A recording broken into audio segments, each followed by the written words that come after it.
back to Scientific Connection Project Geeta. Last week, we talked about disengaging ourselves and short-circuiting amygdala hijacks right when they occur. Now, don't forget, in order for you to be successful in short-circuiting amygdala hijacks, you must have the intention to do so. A good way to do this is by developing empathy and by putting ourselves in other people's shoes and perhaps think through their perspectives.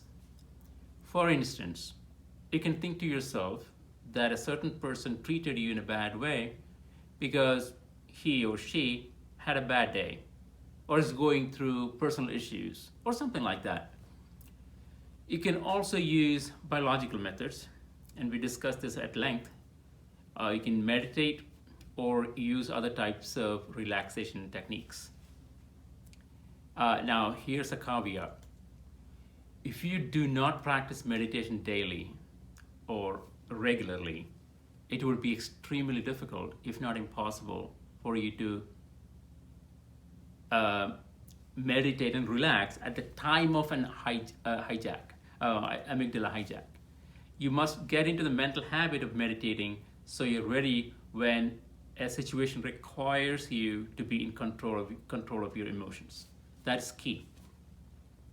Now, in today's world of corporate downsizing and mergers, people constantly fear loss of jobs and financial instability. Remember Richard Davidson of the University of Wisconsin, whose work we discussed in episode 1, the very first one, The Happiest Man in the World? Well, his scientific research shows that when you're distressed, there's a high degree of activity in your right prefrontal cortex. And when you're relaxed and happy, there is high activity in the left prefrontal cortex. The left to right ratio of prefrontal cortex activity determines your mental state.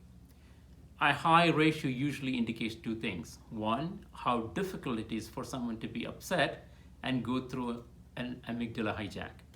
And two, how quickly one can recover or bounce back from an incident of amygdala hijack.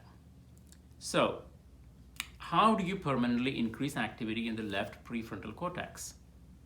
Here are a few steps you can take. Number one, take deliberate breaks from your busy life. Rest and restore your brain. Let go. Do something you enjoy doing. Number two, practice mindfulness. Be aware of everything you do. Live in the present. Be non-judgmental. This is important. And just observe your feelings and emotions. One of the best things about mindfulness meditation, as we discussed many episodes ago, is that the result is relatively quick. The impact of that practice on your mind. Number three, loving kindness meditation. We discussed it also. Practice thinking loving thoughts toward others. Again, we discussed this type of meditation several episodes ago. Please go back and refresh your memories on those details that we discussed. People, both ancient and modern, have developed various kinds of meditation. Each kind benefits a particular area in the brain. Now, the key to success is bringing your head and heart together. I encourage you to study verses 6, 7, and 8 from chapter 12 of the Bhagavad Gita deeply. When you study these verses, you will realize that meditation is not just a physical act, but a tool that can help you harmonize and mobilize your strengths. So we'll continue this topic for one more episode, and then we'll switch gears. See you next week. Until then, happy learning. Namaste.